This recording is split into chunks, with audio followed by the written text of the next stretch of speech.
এত বড় একটা দুর্ঘটনা ঘটার পর কেন সবাই টনক নড়ে? বাংলাতে এক হাতে যেমন টাকা দেওয়া হয়, অন্য হাতে মহিলাদের উপর উত্তম মধ্যম অত্যাচার করা হয়। আর এইখানে থাকা যাবে না, ভারতবর্ষটাকে তারা একটা মানে ডাস্টবিন ভেবে নিয়েছিল, সেফেস্ট প্লেস ভেবে নিয়েছিল। যে কোনো জায়গায় আমরা কোনো জায়গায় আমরা থাকতে পারবো না, কিন্তু ভারতবর্ষে আমরা এসে আসতে পারবো। বিশেষ করে বাংলাদেশি যারা রোহিঙ্গারা রয়েছেন তাদের কথা বলছি। কখনো মানুষের ভালো হোক, মানুষ বিপদ থেকে রক্ষা পাক, সেইটা কখনো তারা চায় না। সেই জন্য বছরের পর বছর ধরে এই সিস্টেম তাদের চলে আসছে। যে মানুষ ভারতীয় জনতা পার্টিকে চাইছে, কিন্তু কোনো কোনো জায়গায় যখন আমরা কাউন্টিং এ যাচ্ছি তখন দেখা যাচ্ছে যে অতিরিক্ত ভোট চলে আসছে। এক এক জায়গায় দুবার তিনবার করে সেই জায়গায় নাম আছে, সেগুলোও ছেকে বার করা হচ্ছে। তৃণমূল সরকারের পশ্চিমবঙ্গ সরকারের তৃণমূল কংগ্রেসের বিধায়ক মন্ত্রী প্রতিম ঘোষ তিনি বলছেন যে 2002 সালে ভোটার লিস্টের যে সংযুক্ত তালিকা যাদের নাম উঠেছিল আর এখন কমিশন যে আপলোড করেছে 2002 এর তালিকা, দুটোর মধ্যে ব্যাপক পার্থক্য থাকছে। এই সমস্যা নির্বাচন কমিশনকে জানালেও সেভাবে সমাধান হচ্ছে না, কমিশন কিছু বলছে না। এবং অনেক বিএলওর পরিবার তারাও এই সমস্যায় ভুগছেন যে 2002 সালে নাম ছিল কিন্তু কমিশনের দেওয়া যে আপলোড করা লিস্ট তাদের নাম থাকছে। দেখুন, নির্বাচন কমিশনের উপর পুরোপুরিভাবে আস্থা রয়েছে। তারা বিহারে সুষ্ঠুভাবে এসআইআর করেছে, কেউ কোনো রকম আওয়াজ তোলেনি, কেউ কোনো রকম প্রতিবাদ করেনি, কারণ যাদের কোয়ারিজ ছিল সেগুলো তারা সম্পূর্ণ করেছে। এবং বাংলাতেও যদি কারোর কিছু কনফিউশন থাকে নির্বাচন কমিশনকে তারা চিঠি লিখে জানাবে, নির্বাচন কমিশন নিশ্চয়ই সেটা ঠিক করবে। কাশ্মীরে উড়ে গেল থানা। কাশ্মীরের নওগাঁ থানায় ফরিদাবাদ থেকে উদ্ধার করা 350 কেজি বিস্ফোরক তা রাখা হয়েছিল। গতকাল রাতে আচমকা ফেটে গিয়ে 9 জনের মৃত্যু, 32 জন আহত। এখনো পর্যন্ত স্বরাষ্ট্র মন্ত্রক যা জানিয়েছে, নাশকতার কোনো বিষয় নেই, পুলিশের বাজেয়াপ্ত করা বাজি ফেটে গিয়ে এই সমস্যা। যেখানে প্রশ্ন উঠে যাচ্ছে যে 350 কেজি বিস্ফোরক একটা থানায় তুলে এনে রাখা হলো, এখানে কি কোনো একটা গাফিলতির অভিযোগ উঠে আসছে না? যা ডিটোনেটর ছাড়া ফাটার কথা নয়, ট্রিগার ছাড়া ফাটার কথা নয়, 350 কেজি বিস্ফোরক ফাটছে একটা থানার মধ্যে। এটা কোনো জায়গায় কি যাদের দায়িত্ব রয়েছে সরকারের? দেখুন এইরকম যে দিল্লির ঘটনাটা ঘটেছে সেটা তো ভয়ঙ্কর ঘটনা ঘটেছে। এবং এই জিনিস আমরা যেটা সংবাদ মাধ্যমের থ্রুতে আমরা শুনতে পাচ্ছি যে তাদের একটা বড়সড় একটা বিরাট বড় পরিকল্পনা তাদের ছিল, এবং সেটা অনেক আগে ধরা পড়ে যায়। এবং তারপরে সেটা মানে যেটা বিস্ফোরণটা সেদিনকে হয়েছিল, সন্ত্রাসবাদীরা যে বিস্ফোরণ করেছিল, সেটা মানে যেটা শুনতে পাচ্ছি যে আগে ভাগে তারা সেটাকে মানে সেই জায়গাটাকে উড়িয়ে দেয় এবং এটা একটা ধ্বংসস্তূপে পরিণত হয়। এবং তড়িঘড়ি পুলিশরা সেটা কাজ করেছে। আমার মনে হয় এই বিষয়টা পুরোপুরিভাবে স্বরাষ্ট্র মন্ত্রক দেখছে এবং স্বরাষ্ট্র মন্ত্রকই এর উত্তর দিতে পারবে। কলকাতায় কাঠগুড়ের আগুন, এজরা স্ট্রিটে জ্বলে পুড়ে ছাই বেশ কিছু দোকান। 20টি ইঞ্জিনের চেষ্টায় ঘন্টার পর ঘন্টা চেষ্টা করে তারা আগুন নিয়ন্ত্রণে আনে। প্রশ্ন যেখানে উঠছে, কংগ্রেস কাউন্সিলর, দীর্ঘদিনের কাউন্সিলর সন্তোষ পাঠক, তিনি বলছেন 22 বছরে তিনি কাউন্সিলর হিসেবে এই অংশের বিভিন্ন বাড়ি নিয়ে বিভিন্ন জায়গায় তিনি চিঠি দিয়েছেন, কখনো পুলিশকে দিয়েছেন, কখনো দমকলকে দিয়েছেন, কখনো সরকারকে দিয়েছেন, কিন্তু কোনো ব্যবস্থা নেওয়া হয়নি, এমনটাই কাউন্সিলরের অভিযোগ। এবং প্রতিবারের মধ্যে দেখা যাচ্ছে যে দমকল গিয়ে সেখানে কাজ করছে, কিন্তু আগে থেকে নজরদারির একটা প্রশ্ন উঠে যাচ্ছে। দমকলের গাড়ি ঢোকার কোনো প্যাসেজ নেই বা কাজ করার জায়গা নেই। পুরোপুরি এই দেশ আজকে এই সরকারের, আজকে কর্পোরেশন বলুন, আজকে মিউনিসিপ্যালিটি বলুন, আজকে পুরোপুরি ভাবে যিনি এখানে, এবং তারপর থেকে তাদের মতিগতি ফিরে তারা বললো টেরেসের মধ্যে কিছু করা যাবে না। তার আগে কেন মতিগতি ফেরে না?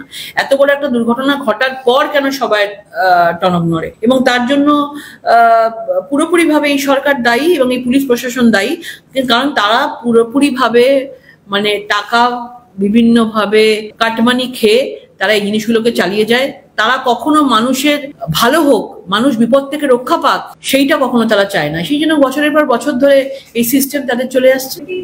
বিহারের ক্ষেত্রে দেখা গেল যে নীতিশ কুমার তিনি ইলেকশনের 3 মাস আগে থেকে 10,000 টাকা এখানে যখন লক্ষ্মীর ভান্ডার নিয়ে আলোচনা হয়, আপনারা অনেকেই বলেন যেটা ডোল পলিটিক্স। তো একই রকম বিহারে ঠিক করলো, তাদের মহিলাদের উপর এইভাবে অত্যাচার চলছে। বাংলাতে এক হাতে যেমন টাকা দেওয়া হয়, অন্য হাতে মহিলাদের উপর উত্তম মধ্যম অত্যাচার করা হয়।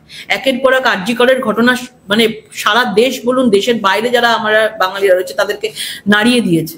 আজকে দুর্গাপুরের ঘটনা বলুন, আজকে কসবার ঘটনা বলুন, আজকে কাকদ্বীপের ঘটনা বলুন, একের পর এক লাস্ট 15 বছর ধরি সেগুলো হচ্ছে এবং সেখানে তাদেরকে দেওয়া হয়েছে। কিন্তু এখানে তো একদিকে যেমন মহিলাদেরকে গলা টিপে ধরা হচ্ছে, শ্বাস বন্ধ করে দেওয়া হচ্ছে, দর্শন করে মেরে ফেলা হচ্ছে, সেটাও তো দেখতে হবে না? এটাই তো হচ্ছে বিহারের আর বাংলার তফাৎ। দোল পলিটিক্সকে সাপোর্ট করেন নাকি আপনারা মনে করেন যে মহিলাদের স্বনির্ভর হওয়া প্রয়োজন? দেখুন, আমরা সবসময় বলি মহিলাদের স্বনির্ভর হওয়া প্রয়োজন, প্রত্যেকটা সময় বলি মহিলার একজন মহিলা হয় বলি মহিলাদের নিজের পায়ে দাঁড়ানো উচিত। কিন্তু মহিলাদের উপর যদি আজকে একজন মহিলা মুখ্যমন্ত্রী হয়ে মহিলাদের উপর অত্যাচার হয় এবং সেই অত্যাচারে যদি বিচার না হয়, তার জন্য তো একটা প্রশ্নচিহ্ন দাঁড়িয়েই যায়। শুভেন্দু শেখররা তৃণমূলের সাংসদ, তিনি বলছেন যে প্রধানমন্ত্রী বলেছেন গঙ্গা বিহার হয়ে বাংলায় যায়, ঠিকই, তবে ফারাক্কা ব্যারেজ দিয়ে গঙ্গার বেশিরভাগ জল কেন্দ্র বাংলাদেশে পাঠায় জিহাদিদের কল্যাণে, বাকি গঙ্গার প্রবাহ ভাগীরথী ফিডার ক্যানেলের মাধ্যমে নিয়ন্ত্রিত করে পশ্চিমবঙ্গে পাঠায়। ওই ক্যানেলের জলেই বিজেপি এবারও দেখুন,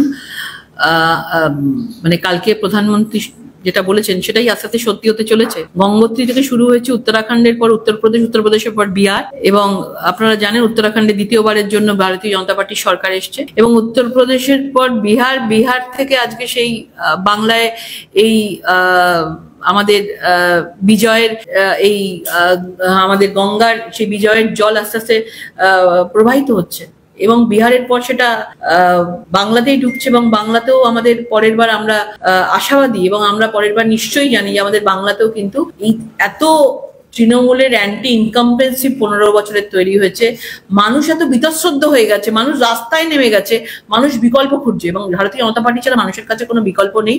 এবং আমরা সবাই বিহারের এই বিজয়ের উৎসবের পর আমরা সবাই অপেক্ষা করে আছি সেই দিনক্ষণের জন্য যেদিন বাংলাতে আমাদের ভারতীয় জনতা পার্টির সরকার আছে। বারাসাতে একটা ঘটনা সামনে আসছে, এসআইআর প্রক্রিয়া চলছে এবং সেটা করা হচ্ছে পক্ষান্তরে, এবং ইতিমধ্যে তারা পুলিশকে জানিয়েছে, অভিযোগ দিয়েছে, পুলিশ ইতিমধ্যে আটক করেছে। দেখুন, যেটা মানে নির্বাচন কমিশন বাদে অন্য কেউ করছে এটা। হ্যাঁ, নির্বাচন কমিশন বাদে তারা দিল্লি থেকে আসছে। অনেক অনেক প্রতারক তারা থাকতে পারে এখানে, নির্বাচন কমিশন অন্তত সেই জিনিসটা করবে না। যারা এখানে এই রাজ্য সরকারকেই বলবো, রাজ্য সরকার পুরোপুরি ভাবে গুলিয়ে দিচ্ছে, রাজ্য সরকার পুরোপুরি ভাবে সহযোগিতা করছে না, এবং সেই জন্য এই ধরনের কাণ্ডগুলো ঘটছে। এর দায় পুরোপুরিভাবে পুলিশকে নিতে হবে। কে কোথায় নির্বাচন কমিশনের বিএলওরা ছাড়া অন্যরা কে কোথায় গিয়ে বাড়িতে গিয়ে ওটিপি চাইছে, তার সাবধানতা এই আমাদের রাজ্যের অ্যাডমিনিস্ট্রেটিভকে নিতে হবে, এবং পুলিশ মন্ত্রীকে তার দায় নিতে হবে। এসআইআর এর পর প্রথম বিহারে নির্বাচন হলো, এবং যেখানে ধুয়ে মুছে বিরোধীরা সাফ এনডিএ জোটের এই ফলাফল। আর বাংলায় আপনারা কি এসআইআর কে সামনে রেখে কোনোভাবে বাজিমাত করতে পারবেন? মানে আপনারা লাভবান এসআইআর এর পর? দেখুন, বাংলায় যে ফেক ভোটার্সরা রয়েছে, আজকে 34 লক্ষ কাছাকাছি ডেড ভোটার্স, মানে তারা বাদ গেছে। তাহলে ভেবে দেখুন, এই ভোটগুলো কারা দিত? এই ভোটগুলো তো কেউ দিত, এই ভোটগুলো তো কেউ ছাপ্পা মারতে আসতো, সেই লোকগুলোর অস্তিত্বই নেই। শিফটেড ভোটার্স যারা রয়েছে, তারা এক এক জায়গায় 2-3 বার করে সেই জায়গায় নাম আছে, সেগুলোও ছেকে বার করা হচ্ছে। সুতরাং আমাদের সঙ্গে ভারতীয় জনতা পার্টির সঙ্গে তৃণমূলের ভোটের পার্থক্য 43, 42, 43 লক্ষের কাছাকাছি, এবং আমরা জানি যে মানুষ ভারতীয় জনতা পার্টিকে চাইছে, কিন্তু কোনো কোনো জায়গায় যখন আমরা কাউন্টিং এ যাচ্ছি তখন দেখা যাচ্ছে যে অতিরিক্ত ভোট সেগুলো চলে আসছে, এবং সেখান থেকেই পরিষ্কার হয়ে যাচ্ছে যে তৃণমূল এবার ভয় পেয়ে গেছে এসআইআর নিয়ে। এসআইআর হলে আসল সত্যটা বেরিয়ে আসবে, পুরো ছেকে বেরিয়ে আসবে আসল ভোটার্স গুলো, এবং সেখানে তৃণমূলের এই বৈতরণী পার হতে অসুবিধা হবে। এসআইআর এর পর দেখা যাচ্ছে রাজ্যের বিভিন্ন প্রান্ত থেকে বাংলাদেশি যারা তারা পালিয়ে যাচ্ছেন। আজকেও হলদিবাড়িতে একজন বাংলাদেশি ধরা পড়েছে। আর এটা কতটা মানে রাজ্য সুরক্ষিত হচ্ছে, বা আপনাদের রাজনৈতিক ভাবে কতটা লাভবান হচ্ছে? দেখুন, আমরা তো দেখছি অনেক জায়গা ফাঁকা নাকি ফাঁকা হয়ে যাচ্ছে, এবং বিভিন্ন জায়গায় দেখা যাচ্ছে যারা বুঝতে পারছে যে আর এইখানে থাকা যাবে না, ভারতবর্ষটাকে তারা একটা মানে ডাস্টবিন ভেবে নিয়েছিল, সেফেস্ট প্লেস ভেবে নিয়েছিল, যে কোনো জায়গায় আমরা কোনো জায়গায় আমরা থাকতে পারবো না, কিন্তু ভারতবর্ষে আমরা এসে আসতে পারবো। বিশেষ করে বাংলাদেশি যারা রোহিঙ্গারা রয়েছেন তাদের কথা বলছি, এবং তারাই ভয় পাচ্ছে, এবং সেখানে মানে দ্বিমত নেই যে আজকে নাগরিকত্ব দেওয়া হবে, এবং তারা যেন কোনোভাবে ভয় না পায়, তারা যেন এই প্যানিক না করে এখান থেকে যাওয়ার চেষ্টা করে। বিহারে দেখা গেল কংগ্রেসের ভরাডুবি হয়েছে। এই রাজ্যে সিপিএম কংগ্রেসের সঙ্গে কতগুলো নির্বাচনে জোট করেছে, তৃণমূলের সঙ্গে গত কিছু নির্বাচনে হয়েছে। কংগ্রেস আস্তে আস্তে মানে উবে যাচ্ছে। আজকে আপনারা দেখেছেন যে রাহুল গান্ধীকে দেখেছেন যে এসছেন, হঠাৎ করে উনি বাইরে মানে বিদেশে চলে গেছেন, এবং সব জায়গায় ক্যান্ডিডেট ঘোষণা করে দিয়ে গেছেন, এবং দল সাথে নেই, এবং আস্তে আস্তে করে কংগ্রেসের ওপর থেকে সাধারণ মানুষের আস্থা উড়ে যাচ্ছে, এবং বিহারে এই আরজেডি বলুন, কংগ্রেস তাদের সঙ্গে থেকে এই আরজেডিকেও পর্যন্ত ডুবিয়ে দিয়েছে, এবং কংগ্রেস যারই হাত ধরে তার সঙ্গেই ডুবে যায়। এই জন্য কংগ্রেস আস্তে আস্তে লিপ্ত হয়ে যাচ্ছে, এবং সেখানে রিজিওনাল পার্টিগুলো তারা তাদের সুবিধা খুঁজবে, তাদের সাথে নিজস্ব ব্যাপার হবে। সেখানে ভারতীয় জনতা পার্টি একাই লড়ছে, একা লড়বে, এবং ভারতীয় জনতা পার্টির ওপর অনেকের অনেক নজর রয়েছে, কুনজর রয়েছে, বিভিন্নভাবে মানে তারা ন্যারেটিভ বানিয়েছিল এই বিহারে নাকি ধরাশায়ী হয়ে যাবে এনডিএ সরকার, কিন্তু একদম উল্টো গতিতে সুনামি হয়ে একদম ভারতীয় জনতা পার্টি পুরো কোণা থেকে মানে সব ঝাড়ু দিয়ে যত ভোট ছিল সব ভোট মানুষ আশীর্বাদ দিয়ে একসাথে নিয়ে এসছে ভারতীয় জনতা পার্টিকে। বিহারের ভোটে দেখা যাচ্ছে মুসলিম অধ্যুষিত যে এলাকা সেখানেও এনডিএ খুব ভালো ফল করেছে। আপনারা কি পশ্চিমবঙ্গ সেরকম ফলের আশা করছেন যে মুসলিম যে এলাকাগুলো রয়েছে? দেখুন, মানুষ জাতির থেকে জাতি ধর্ম থেকে উঠে মানুষ আস্থা রাখছে নরেন্দ্র মোদীর ওপর, সব ধরনের মানুষ আস্থা রাখছে। ডেভেলপমেন্ট করতে গেলে তারাই ডেভেলপমেন্ট করবে, কিন্তু মমতা বন্দ্যোপাধ্যায় তুষ্টিকরণের রাজনীতির মাধ্যমে বারবারই হিন্দু মুসলিমকে 30% ভোটকে তারা সবসময় আলাদা করে নিয়ে আলাদা জায়গায় রাখার চেষ্টা করেছে। আরো ভালো ভালো খবর দেখতে সাবস্ক্রাইব করুন বাংলা হান্টের ইউটিউব চ্যানেল। বাংলা হান্টের আরো খবর দেখতে নজর রাখুন। বাংলা খবর মানেই বাংলা হান্ট।